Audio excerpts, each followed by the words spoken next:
ಸಂಘದ ಹೋರಾಟಕ್ಕೆ, ವಿಷ್ಣುವರ್ಧನ್ ಅಭಿಮಾನಿಗಳ ಸಂಘದ ಹೋರಾಟಕ್ಕೆ, ಕನ್ನಡ ಜಾಗೃತಿ ವೇದಿಕೆಯ ಪ್ರಗತಿಪರ ಹೋರಾಟಕ್ಕೆ ತಾಯಿ ಭುವನೇಶ್ವರಿಗೆ, ತಾಯಿ ಭುವನೇಶ್ವರಿಗೆ, ಸಾಹಸಸಿಂಹ ವಿಷ್ಣುವರ್ಧನ್ ಅವರಿಗೆ, ಸಾಹಸಸಿಂಹ ವಿಷ್ಣುವರ್ಧನ್ ಅವರಿಗೆ, ಸಾಹಸಸಿಂಹ ವಿಷ್ಣುವರ್ಧನ್ ಅವರಿಗೆ, ತಾಯಿ ಭುವನೇಶ್ವರಿಗೆ. ಬಂಧುಗಳೇ, ಏನು ಇವತ್ತಿನ ದಿವಸ ನಮ್ಮ ಕನ್ನಡ ಜಾಗೃತಿ ವೇದಿಕೆ ವತಿಯಿಂದ, ನಮ್ಮ ದೊಡ್ಡಬಳ್ಳಾಪುರ ತಾಲೂಕು ಮತ್ತು ಜಿಲ್ಲಾ ಘಟಕದ ವತಿಯಿಂದ ಇವತ್ತಿನ ದಿವಸ ದೊಡ್ಡಬಳ್ಳಾಪುರದ ಹೃದಯ ಭಾಗದಲ್ಲಿರ್ತಕ್ಕಂಥ ಸಿದ್ಧಲಿಂಗಯ್ಯ ವೃತ್ತದಲ್ಲಿ ನಮ್ಮೆಲ್ಲರ ಮೇರು ನಟ ಡಾಕ್ಟರ್ ವಿಷ್ಣುವರ್ಧನ್ ಅವರ ಪುತ್ಥಳಿಯ ಮುಂದೆ ಏನು ಇವತ್ತಿನ ದಿವಸ, ನಿನ್ನೆ ದಿವಸ ಏನು ಯಾರಿಗೂ ಇನ್ಫಾರ್ಮೇಷನ್ ಇಲ್ಲದೆ, ಯಾರಿಗೂ ವಿಷಯವನ್ನು ತಿಳಿಸದೆ ಏಕಾಏಕಿಯಾಗಿ ಬಾಲಣ್ಣನ ಕುಟುಂಬದವರು ಬೆಂಗಳೂರಿನಲ್ಲಿರ್ತಕ್ಕಂಥ ಅಭಿಮಾನಿ ಸ್ಟುಡಿಯೋದಲ್ಲಿರ್ತಕ್ಕಂಥ ಒಂದು ಡಾಕ್ಟರ್ ವಿಷ್ಣುವರ್ಧನ್ ಅವರ ಒಂದು ಸಮಾಧಿಯನ್ನು ನೆಲಸಮವನ್ನು ಮಾಡಿದ್ದಾರೆ. ಈಗಾಗಲೇ ನೀವು ನೋಡ್ತಾ ಇದ್ದೀರಾ, ಬೆಂಗಳೂರಿನಲ್ಲಿ ಈಗಾಗಲೇ ಈ ಬೆಂಗಳೂರೇ ಅಂತಲ್ಲ, ಇಡೀ ಕರ್ನಾಟಕದಲ್ಲಿ ಎಲ್ಲ ಡಾಕ್ಟರ್ ವಿಷ್ಣುವರ್ಧನ್ ಅವರ ಅಭಿಮಾನಿಗಳು ಈಗಾಗಲೇ ಸರ್ಕಾರಕ್ಕೆ ಒಂದು ಎಚ್ಚರಿಕೆ ನೀಡುವ ಮುಖಾಂತರ ಪ್ರತಿಭಟನೆಗಳಾಗ್ತಾ ಇದ್ದಾವೆ, ಪ್ರೆಸ್ ಮೀಟ್ಗಳಾಗ್ತಾ ಇದ್ದಾವೆ, ತಮ್ಮ ಅಭಿಮಾನವನ್ನು ತೋರ್ಕೊಳ್ತಾ ಇದ್ದಾರೆ. ಆದ್ದರಿಂದ ದಯವಿಟ್ಟು ಏನು ಇವತ್ತು ಅಭಿಮಾನ ಸ್ಟುಡಿಯೋದಲ್ಲಿ ನೆಲಸಮ ಆಗಿರ್ತಕ್ಕಂಥ ಒಂದು ಸಮಾಧಿಗೆ ನಮಗೆ ನ್ಯಾಯ ಸಿಗಬೇಕು ಅಂದರೆ ಇವತ್ತಿನ ದಿವಸ ಸರ್ಕಾರ ಎಚ್ಚೆತ್ತುಕೊಂಡು ಡಾಕ್ಟರ್ ವಿಷ್ಣುವರ್ಧನ್ ಅವರ ಒಂದು ಸಮಾಧಿಯನ್ನು ಬೆಂಗಳೂರಿನಲ್ಲಿ ಮಾಡಬೇಕು ಅಂತ ನಾವು ಈ ಮೂಲಕ ನಮ್ಮ ಕನ್ನಡ ಜಾಗೃತಿ ವೇದಿಕೆ ದೊಡ್ಡಬಳ್ಳಾಪುರ ತಾಲೂಕು ಮತ್ತು ಜಿಲ್ಲಾ ಘಟಕದ ವತಿಯಿಂದ ಒಮ್ಮತದಿಂದ ನಾವು ಒತ್ತಾಯವನ್ನು ಮಾಡ್ತಾ ಇದ್ದೇವೆ. ಈ ಒಂದು ಕಾರ್ಯಕ್ರಮ ಆಗದೇ ಇದ್ದಲ್ಲಿ ಮುಂದಿನ ದಿನಗಳಲ್ಲೂ ಸಹ ನಮ್ಮ ದೊಡ್ಡಬಳ್ಳಾಪುರ ಕನ್ನಡ ಜಾಗೃತ ವೇದಿಕೆ ತಾಲೂಕು ಮತ್ತು ಜಿಲ್ಲಾ ಘಟಕದ ವತಿಯಿಂದ ಒಂದು ಉಗ್ರವಾದ ಹೋರಾಟವನ್ನು ಮಾಡುತ್ತೇವೆ ಅಂತ ನಾವು ಎಚ್ಚರಿಕೆಯನ್ನು ನೀಡ್ತಾ ಇದ್ದೇವೆ. ಬಂಧುಗಳೇ, ವತಿಯಿಂದ ಇದಕ್ಕೆ ಒಂದು ಸರಿಯಾದ ನ್ಯಾಯ ಸಿಗಬೇವರೆಗೂ ನಾವು ಕನ್ನಡ ಜಾಗೃತ ವೇದಿಕೆ ಹೋರಾಟವನ್ನು ನಡೆಸ್ತೇವೆ ಅಂತ ನಾವು ಈ ಮೂಲಕ ಹೇಳ್ತಾ ಇದ್ದೇವೆ. ಜೈ ಹಿಂದ್, ಜೈ ಕರ್ನಾಟಕ ಮಾತೆ.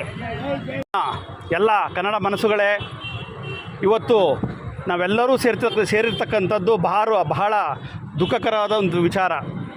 ವಿಷ್ಣು ದಾದಾ ಅವ್ರಿಗೆ ಬದುಕಿದ್ದಾಗಲೂ ತೊಂದರೆ ಕೊಟ್ಟರು, ಈಗ ಅವ್ರ ಮರಣ ಆದ ನಂತರನೂ ತೊಂದರೆ ಕೊಟ್ಟರು. 16 ವರ್ಷ ಕಳೆದ ಮೇಲೆ ಸರ್ಕಾರದ ಅಡಿಯಲ್ಲಿ, ಅಂದರೆ ಅವರ ನೆರಳಿನಲ್ಲಿ ರಾತ್ರೋರಾತ್ರಿ ಅವರ ಸಮಾಧಿಯನ್ನು ತೆರವುಗೊಳಿಸಿದ್ದಾರೆ. ಇದು ಮಹಾಘೋರ ಅಪರಾಧ. ಆದರೆ ಸರ್ಕಾರ ಈ ರೀತಿ ಮಾಡಬಾರ್ದಾಗಿತ್ತು. ವಿಷ್ಣುವರ್ಧನ್ ಅವರು ಒಂದು ಶಕ್ತಿ, ಪುನೀತ್ ರಾಜ್ಕುಮಾರ್ ಅವರು ಏನು ಒಂದು ಶಕ್ತಿಯಾಗಿ ರಾಜ್ಯದಲ್ಲಿ ಹಲವು ಧರ್ಮ ಕಾರ್ಯಗಳನ್ನ, ದಾನ ಧರ್ಮಗಳು ಮಾಡ್ಕೊಂಡು ಬಂದು ಹೆಸರಾದರೂ, ಅದೇ ರೀತಿ ಎರಡನೇವರಾಗಿ ವಿಷ್ಣುವರ್ಧನ್ ಅವರು ಕೂಡ ಅವರು ದುಡಿದಂಥ ಹಣದಲ್ಲಿ, ಗಳಿಸಿದಂಥ ಹಣದಲ್ಲಿ ಅದು ಹಲವಾರು ಸಂಘ ಸಂಸ್ಥೆಗಳಿಗೆ, ಹಲವಾರು ಮಠಮಾನ್ಯಗಳಿಗೆ, ಹಲವಾರು ದೇವಸ್ಥಾನಗಳಿಗೆ ಎಲ್ಲದಕ್ಕೂ ಅವರು ದಾನ ಧರ್ಮ ಮಾಡಿರೋಂಥ ವ್ಯಕ್ತಿ. ಅವರು ಯಾರಿಗೂ ತೋರಿಸ್ಕೊಳ್ಳಿಲ್ಲ ಇವೆಲ್ಲವ. ಅಂಥ ಒಬ್ಬ ಕೊಡುಗೈ ದಾನಿ, ಒಬ್ಬ ಸಾಹಸ ಸಿಂಹ ವಿಷ್ಣುವರ್ಧನ್ ಅಂತ ಏನು ಹೆಸರು ತಗೊಂಡಿದ್ರು, ಅವ್ರಿಗೆ ಈ ರೀತಿ ಘೋರ ಅಪರಾಧ ಮಾಡಿದ್ದು ಸರ್ಕಾರದ ಮೊದಲನೇ ತಪ್ಪು. ಈ ಒಂದು ವಿಚಾರವಾಗಿ ಇವತ್ತು ನಾವು ಅವರ ಅಭಿಮಾನಿಯಾಗಿಯೂ ಮತ್ತು ಅದೇ ರೀತಿ ನಮ್ಮ ಎಲ್ಲ ಕನ್ನಡ ಪರ ಹೋರಾಟಗಾರರು, ಎಲ್ಲ ಕನ್ನಡದ ಮನಸ್ಸುಗಳು ಇವತ್ತು ನಾವು ಜೊತೆ ಸೇರಿ ಇದನ್ನು ಖಂಡಿಸ್ತಾ ಇದ್ದೀವಿ. ವಿಷ್ಣುವರ್ಧನ್ ಅಭಿಮಾನಿ ಸಂಘದ ತಾಲೂಕು ಅಧ್ಯಕ್ಷರು ನಮ್ಮ ಕುಮಾರ್ ಅವರು ಇಲ್ಲೇ ಇದ್ದಾರೆ.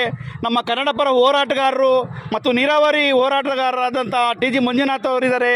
ಅದೇ ರೀತಿ ನಮ್ಮ ಕನ್ನಡ ಜಾಗೃತಿ ವೇದಿಕೆಯ ಜಿಲ್ಲಾಧ್ಯಕ್ಷರು, ಕನ್ನಡ ಜಾಗೃತಿ ವೇದಿಕೆಯ ತಾಲೂಕು ಅಧ್ಯಕ್ಷರು ನಮ್ಮ ನಾಗರಾಜ್ ಅವರು ಮತ್ತು ನಮ್ಮ ಶಶಿಧರ್ ಅವರು ಮತ್ತು ಹಲವಾರು ಎಲ್ಲ ಪದಾಧಿಕಾರಿಗಳು, ಎಲ್ಲ ಮನಸ್ಸುಗಳು ಒಂದಾಗಿ ಇವತ್ತು ನಾವು ಇದನ್ನು ಖಂಡಿಸ್ತಾ ಇದ್ದೀವಿ. ಇದು ಮಹಾಘೋರ ಅಪರಾಧ. ಇದನ್ನು ಕನ್ನಡ ಜಾಗೃತಿ ವೇದಿಕೆ ಬಹಳ ಕ್ರೂರವಾಗಿ ನಾವು ಖಂಡಿಸ್ತೀವಿ. ನಮ್ಮ ಕನ್ನಡ ಜಾಗೃತಿ ವೇದಿಕೆಯ ರಾಜ್ಯಾಧ್ಯಕ್ಷರು ಮಂಜುನಾಥ್ ದೇವ್ ಅವರು ಈ ಒಂದು ವಿಚಾರವಾಗಿ ಇವತ್ತು ಬೆಂಗಳೂರಲ್ಲಿ ಎಲ್ಲ ಕಡೆಯೂ ಕೂಡ ಒಂದು ಪ್ರೆಸ್ ಮೀಟ್ ಮಾಡ್ತಾ ಇದ್ದಾರೆ, ಪತ್ರಿಕಾಗೋಷ್ಠಿ ಬಿಡುಗಡೆ ಮಾಡ್ತಾ ಇದ್ದಾರೆ. ಇದು ಒಂದು ದೊಡ್ಡ ಹೋರಾಟ ನಡೀಬೇಕು. ಇವರಿಗೆ ಆಗಿರ್ತಕ್ಕಂಥ ಅನ್ಯಾಯವನ್ನು ನಾವು ಖಂಡಿಸಬೇಕು. ಯಾರ್ಯಾರು ಬೇವರ್ಸಿಗಳು, ದಾರಿ ಒಳಗೆ ಹೋಗೋಂಥ ಬೇವರ್ಸಿಗಳು, ಈ ದೇಶನ ನಾಶ ಮಾಡೋಕ್ಕೆ ಬಂದಂಥ ಬೇವರ್ಸಿಗಳು, ಈ ದೇಶದ ಅಲ್ಲದೇ ಇರೋರಿಗೆಲ್ಲ ಇವತ್ತು ಜಾಗ ಕೊಟ್ಟು ಎಕರೆಗಳು ಜಾಗ ಕೊಟ್ಟಿದ್ದಾರೆ. ಇವತ್ತಿನ ದಿವಸ ಒಬ್ಬ ಮೇರು ನಟ ಅದು ನಮ್ಮ ಕನ್ನಡದ ಮನಸ್ಸು, ಕನ್ನಡ ಕುಲಬಾಂಧವ ಒಬ್ಬ ವಿಷ್ಣುವರ್ಧನ್ಗೆ ಈ ಥರ ಅನ್ಯಾಯ ಆಗ್ತಾ ಇರೋದು ಭಾರಿ ಘೋರ ಅಪರಾಧ. ಅದೇ ರೀತಿ ಕಿತ್ತೂರು ರಾಣಿ ಚೆನ್ನಮ್ಮನ ಸಮಾಧಿ ನೋಡೋಗ್ರಿ, ಅಲ್ಲೊಂದು ಹೂವು ಇಕ್ಕರಿಲ್ಲ. ಒಬ್ಬ ಸರ್ವಜ್ಞನ ಸಮಾಧಿ ನೋಡೋಕೆ ಹೋಗ್ರಿ, ಒಂದು ಹೂವು ಇಕ್ಕರಿಲ್ಲ. ಇನ್ನೊಂದು ಸಮಾಧಿ ನೋಡೋಕೆ ಹೋಗ್ರಿ, ಇನ್ನು ಅನಕೆ ಓಬವ್ವನ ಸಮಾಧಿ ಮನೆ ತೋರಿಸಿದ್ರು, ಅದು ಕೇಳೋರು ಹೇಳೋರಿಲ್ಲ. ಅದೇ ರೀತಿ ಎಲ್ಲಿಂದನೋ ಬಂದವರು ಇಲ್ಲಿ ಈ ನೆಲಕ್ಕೆ ಅನ್ಯಾಯ ಮಾಡಿದವರು, ಇಲ್ಲಿನ ನೆಲ ಜಲ ಭಾಷೆಗೆ ಅನ್ಯಾಯ ಮಾಡಿದವರು, ಇಲ್ಲಿನ ಸ್ಥಿತಿಗತಿಗಳಿಗೆ ಅನ್ಯಾಯ ಮಾಡಿದವರು, ಈ ಸಾಮಾಜಿಕವಾಗಿ ನಮ್ಮ ನೆಲಗಟ್ಟನ್ನು ನಾಶ ಮಾಡಕ್ಕೆ ಬಂದಂಥ ಯಾರ್ಯಾರ ಬೇವರ್ಸಿಗಳಿಗೆ ಇವತ್ತು ನಾವು ದಿನ ಬೆಳಗ್ಗೆ ಎದ್ರೆ ಲಕ್ಷ ರೂಪಾಯಿ ಹಣ ಕೊಟ್ಟು ಅವ್ರ ಸಮಾಧಿಗಳನ್ನ ಇವತ್ತು ನಾವು ದೊಡ್ಡ ಮಟ್ಟದಲ್ಲಿ ಬೆಳೆಸ್ಕೊಂಡು ಬಂದಿದ್ದೀವಿ. ಇಂಥ ಒಂದು ಘೋರ ಅಪರಾಧ ಆಗಬಾರ್ದಾಗಿತ್ತು, ಇದಾಗಿದೆ.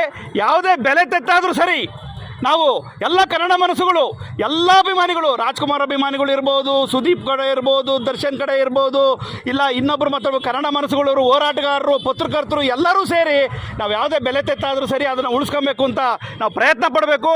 ಇದೇ ರೀತಿ ನಾವೆಲ್ಲರೂ ಒಟ್ಟೊಟ್ಟಿಗೆ ಸೇರಿ ಜೊತೆಯಾಗಿ ಇದನ್ನು ಖಂಡಿಸಬೇಕು, ಇದು ಸರ್ಕಾರಕ್ಕೆ ಮುಟ್ಟಬೇಕು ಅಂತ ಹೇಳ್ತಾ ನನ್ನ ಎರಡು ಮಾತನ್ನು ನಾನು ಇವತ್ತು ಮುಗಿಸ್ತಾ ಇದ್ದೀನಿ.